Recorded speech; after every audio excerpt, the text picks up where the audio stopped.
நீங்க பேசுற பஞ்சையில வச்சு ஐடி வேலை ரொம்ப ஈஸி நினைச்சியா?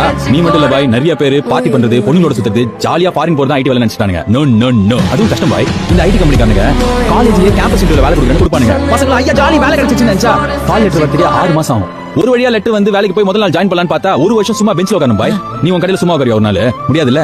இது எல்லாத்தையும் தாண்டி ஜாலியா ஃபாரின் போயிடலான்னு பார்த்தா ஃபாரின்ல அப்படி போக முடியாது. 4 வருஷம் 5 வருஷம் ஆபீஸ்ல டீம் லீடர், ப்ராஜெக்ட் மேனேஜர், ஹெச்ஆர்னு எல்லாருக்கும் மொரவாசல் பண்ணோம். அவனுக்கு குத்துன்னு குத்துவானுங்க. வருஷம் ஃபுல்லா மாடு மாதிரி வேலை செஞ்சா ஒரே நாள் அப்ரைசல்னு வச்சு பொக்குன்னு குத்தி நம்மள காலி பண்ணிடுவானுங்க. கான்ஃபிடன்ஸே போயிடும். இதெல்லாம் மீறி ஃபாரின் போனா நிம்மதியா இருக்க முடியும். அம்மா அப்பா செத்தா கூட அசால்ட்டா ஃளைட் பிடிச்சு வர முடியாது பாய். பிறந்த குழந்தைய பாக்கிறதுக்கே 6 மாசம் ஆகும். யாருமே இல்லாத நாட்டுல தனியா என்ன பண்றது? ஸ்ட்ரெஸ், டிப்ரெஷன், குடிக்கிறானுங்க. நீ யார் குடிக்கல? நீ குடிக்க மாட்டியா? நான் குடிக்க மாட்டேனா? இல்ல இவன் குடிக்க மாட்டானா?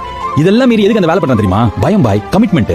எங்க அப்பா உங்க அப்பாவும் மாசம் 10,000 ரூபாய் சம்பாதிச்சிருப்பாங்க. நம்ம அம்மா 2,000 ரூபாய் சேர்த்து வச்சிருப்பாங்க. இவங்க 1 லட்சம் ரூபாய் கஷ்டப்பட்டு சம்பாதிப்பாங்க. ஆனா 1000 ரூபாய் கூட சேர்த்து வைக்க முடியாது. Credit card bill, housing loan, car loan 1 ரூபாய் கூட கையில நிக்காது. ஃபுல்லா கடன். ஐடி வேலையும் கஷ்டம் தான் பாய். அவங்களுக்கு காசு மரத்துல இருந்து காய்க்கிறது இல்ல.